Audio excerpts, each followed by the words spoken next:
Hai guys, terima kasih sudah klik video ini. Gua akan bahas pertandingan yang sudah ditunggu-tunggu oleh kalian semua. Ya, pertandingan antara Pragnananda melawan Daniil Dubov.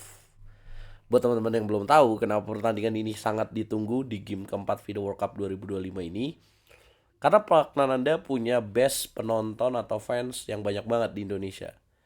Sementara Daniil Dubov juga memiliki julukan Mihaltal modern. Gaya-gaya main dari Daniil Dumov ini yang bikin para pencinta catur di Indonesia banyak ngefans sama dia. Dia berasal dari Rusia. Nah, format dari FIDE World Cup atau Piala Dunia Catur ini, mereka harus bermain 2 kali catur klasik, jadi masing-masing punya kesempatan 1 kali pegang buku putih dan hitam. Gimana gamenya? Langsung aja kita bahas. Jangan lupa di like dulu, di share, dan di subscribe dan nyalakan lonceng notifikasi kalian. Dan jangan lupa jadi langganan di YouTube RL Chess buat dapetin konten eksklusif, dan jangan lupa gabung RL Chess Academy guys. Pragnananda memulai dengan langkah E4. Daniil Dubov menjawab dengan langkah E5. Putih kuda F3, hitam kuda C6, Bishop B5. Kalian yang udah nonton pembahasan opening ini harusnya tahu ya ini opening apa. Ini Ruy Lopez ya, atau Spanish opening atau Spanyol. A6 dimainkan, kemudian Bishop A4, hitam mainkan langkah kuda F6. Putih melanjutkan dengan mengamankan raja, hitam Bishop E7. Kemudian putih benteng E1, hitam B5. Kemudian putih Bishop B3, hitam melanjutkan dengan rokade. Putih C3. Yang paling banyak dimainkan di langkah berikutnya adalah D6. Kemudian yang mengejutkan, dia Daniil Dubov sebagai hitam mainkan langkah D5. Ini artinya Daniil Dubov mainkan variasi yang cenderung agresif, yaitu Marshall attack. Putih makan pion D5, hitam kuda makan pion D5. Prak punya kesempatan untuk makan pion E5 supaya terjadi variasi Marshall. Tapi Prak lebih pilih langkah aman, propilaksis dengan jalan H3, mencegah Bishop ke petak G4. Sebenarnya kenapa Prak nggak berani ya? Apakah ini menyeramkan variasinya buat putih? Kuda makan kuda, benteng makan kuda, dan kemudian dilanjutkan dengan Bishop B7. Kalau putih di sini D4, hitam biasanya akan lanjutin dengan Bishop F6, benteng E1, benteng E8. Jadi hitam ngasih 1 pion, tapi pengembangan perwiranya lebih cepat. Coba lihat putih. Masih paralel semua. Menurut gue sih sebagai seorang pemain ya, apalagi ini eventnya sangat bergengsi, Pragnananda juga tahu Daniil Dubov mainnya kayak apa kalau misalkan diterima. Jadi H3 pilihan yang sangat bijak. Kemudian hitam tetap lanjutin dengan setup Gajah Fianchetto ke petak B7. Prak ganggu dengan A4, hitam kuda B6. Harusnya di sini yang terbaik makan pion B5, tapi Prak memilih mendorong. Bikin pionnya jadi lemah sebenarnya. Hitam kuda ke petak D7, kemudian Prak pion D3. Hitam raja H8, mau majuin F5 ya, menghindari pin. Putih D4. Menariknya, Dubov mainin langkah sacrifice pawn. Tapi ini pion racun ya, kalau misalkan dimakan, maka hitam punya rencana kuda makan A5.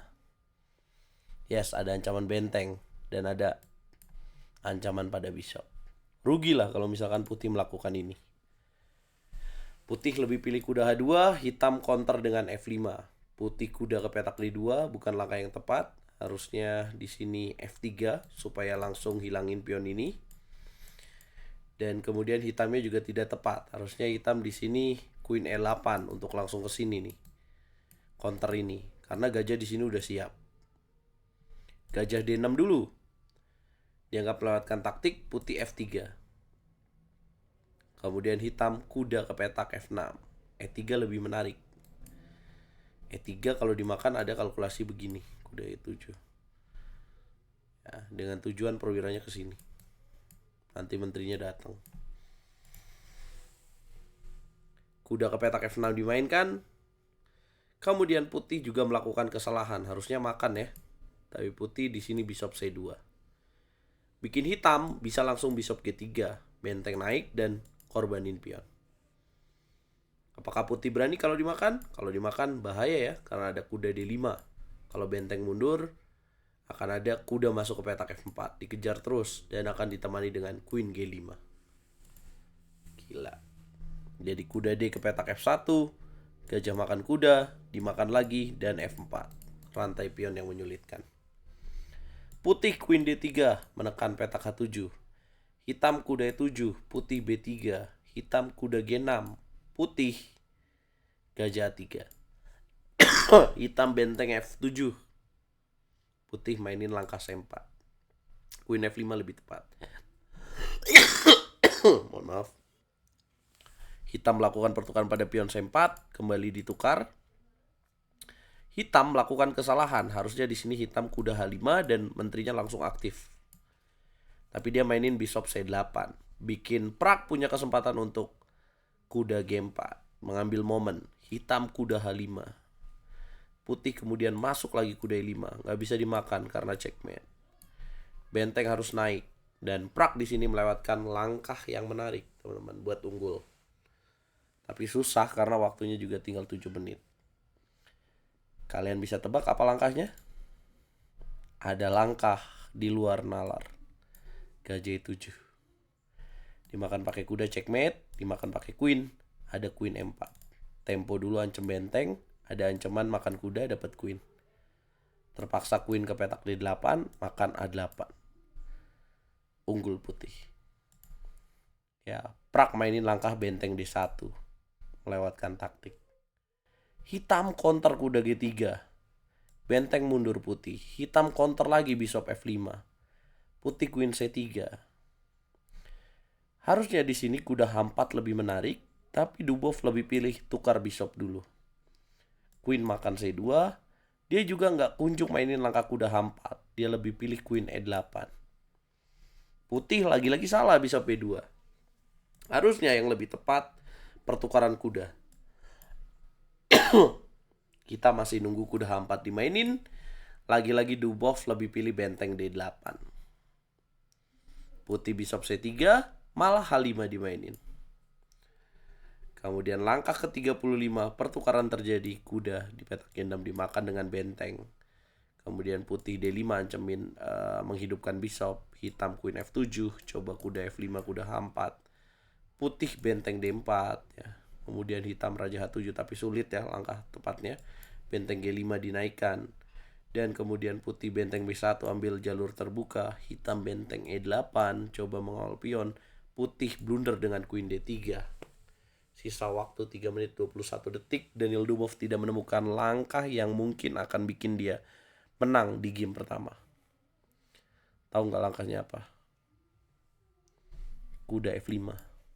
Kalau dimakan, shake reverse the rook. Kalau dimakan, queen G6. Raja F1 atau H1, ada kuda G3. Raja ke petak H2, ada queen G3. Bikin hitam unggul posisi. Entahlah apa yang ada di pikiran Daniel Dubov. Dia pilih queen F5 malah. Ditukar, kemudian benteng F5. Masuk ke langkah 40, udah ada tambahan waktu. Benteng B2, keduanya sepakat remis. Kayaknya keduanya sama-sama pusing ya.